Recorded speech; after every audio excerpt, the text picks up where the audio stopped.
Kombrink. Die besigheid se naam is Stefan Elektriese Nade. My besigheid se naam is Stefan Werke. Ek is elektries van geaardheid, waar ek doen al die elektriese gedeeltes, maar ek kan nie soos Etienne die COC uitskryf nie.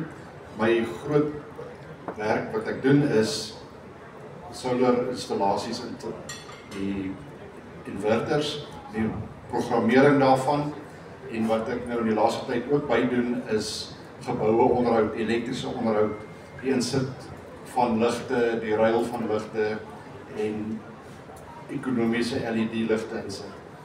En dan swembad timers en geyser timers om krag te bespaar en so aan. En